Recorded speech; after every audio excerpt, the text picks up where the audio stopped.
Ótimo. O primeiro ponto, acho que a gente pode começar pelos Jogos Olímpicos, tanto de verão como de inverno.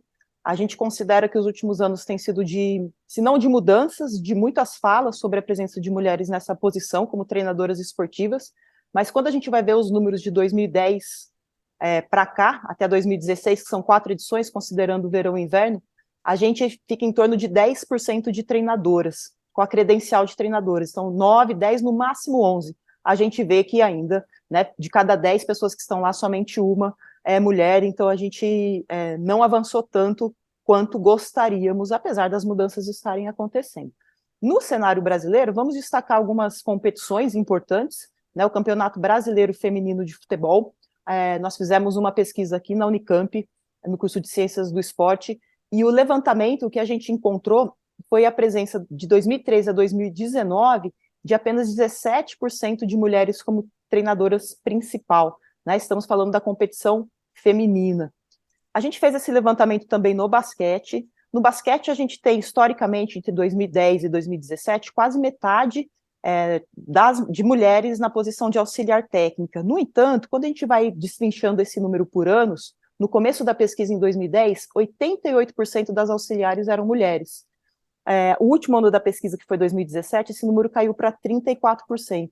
Isso mostra para a gente que, conforme a liga foi se tornando mais forte, mais interessante, embora ainda precise melhorar bastante, o interesse de treinadores homens mais experientes, por já terem mais espaço há mais tempo, foi aumentando, e a gente vai tendo mais homens na liga e menos mulheres como treinadoras. Então, isso já dá uma pista que, por mais que o esporte de mulheres se desenvolva, isso não significa o aumento de treinadoras, e é preciso cuidar desses passos para que treinadoras consigam também se inserir e se manter com qualidade nessa função. Aqui na FCA a gente tem pesquisas também com o atletismo, que foi investigar competições nacionais em competições do sub-15, a categoria adulta, e também não chega a 25%, mesmo nas categorias de base, e o tênis de mesa também vai trazer números semelhantes. Então a gente já tem um cenário bem claro de números, né? A questão agora é o que a gente faz com esses números.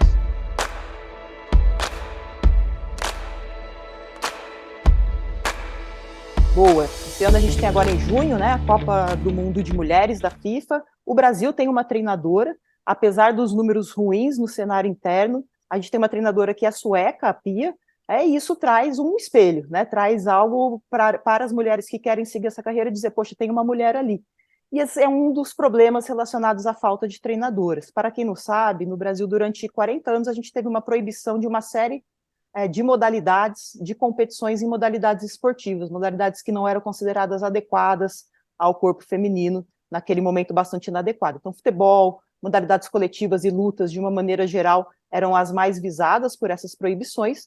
Isso gerou no imaginário social, depois da queda dessa lei, que foi já nos anos 80, né, então isso é muito recente, de que esporte e mulheres não estavam necessariamente associados. E aí a gente tinha um número menor de atletas. E quem que tem desejo de ser treinadora? Quem teve envolvimento com o esporte em algum nível, né? Não precisa ter sido profissional, mas você precisa ter contato para ter interesse de ser treinador. E essa cadeia, associada a uma série de falta de apoio, de suporte social, econômico, né, dentro desse cenário cultural bastante desfavorável, gera esse número baixo de treinadoras hoje. A gente fez um estudo também, por exemplo, com treinadoras de judô, treinadoras que chegaram ao nível internacional, e a gente vê que essas treinadoras precisaram estudar mais para chegar nessa posição. Em categorias de base também. No basquete, aqui no contexto do interior paulista, a gente entrevistou treinadores e treinadoras com até 30 anos de idade, até 50 anos de idade, treinadores e treinadoras bem experientes, e a gente foi vendo que em todas as idades, ou seja, em diferentes gerações, os desafios das treinadoras se repetiram.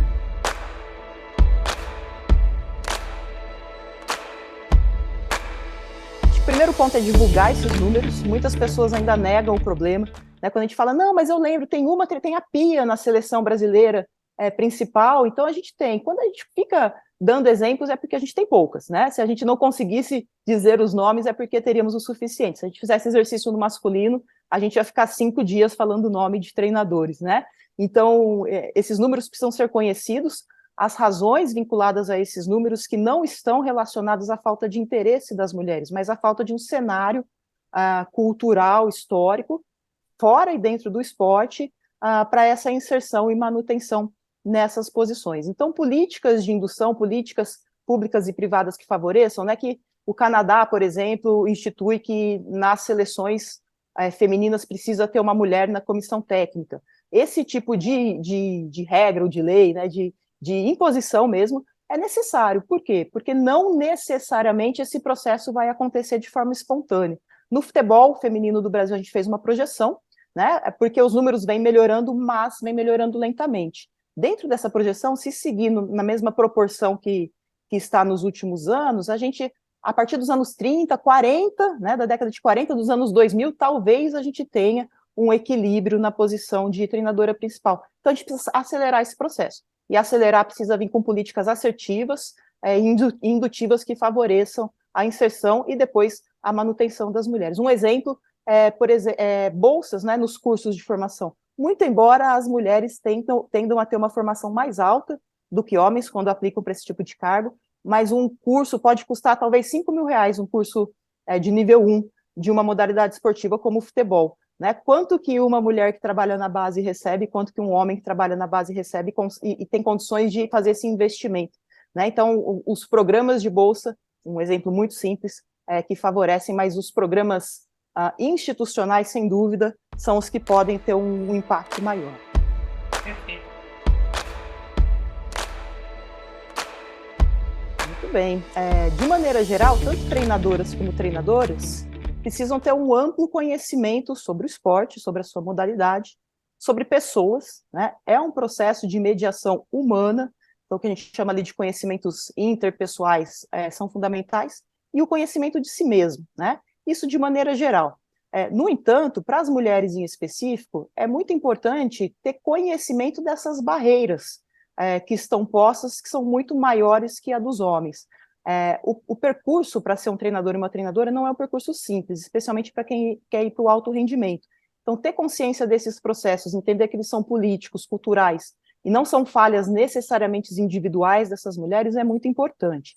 A partir daí, os coletivos de treinadoras são fundamentais para justamente trocar as experiências e tanto as favoráveis como as negativas para tentar criar estratégias coletivas de superar, que as instituições tenham processos de escuta, né, processos de denúncia de diferentes tipos de abusos ou dificuldades que se possa ter ao longo da carreira, e também, obviamente, que os homens que são treinadores e que estão nos cargos de gestão, tanto quanto as mulheres, conheçam esse cenário e juntos possam estabelecer as estratégias de ação para a mudança do mesmo. Não se trata de demitir as pessoas que estão lá e nem de impedir que um grupo ou outro esteja ali, mas justamente de proporcionar mais oportunidades, né? O potencial esportivo que o Brasil tem é enorme, a capacidade que a gente teria de ter muito mais equipes, sobretudo de meninas e mulheres, é imensurável, né? Realmente muito grande, então há um campo muito grande de atuação, mas são necessárias políticas que organizem essa expansão e principalmente que induzam mais rapidamente as mulheres a assumirem o papel de treinadoras. Perfeito. Larissa,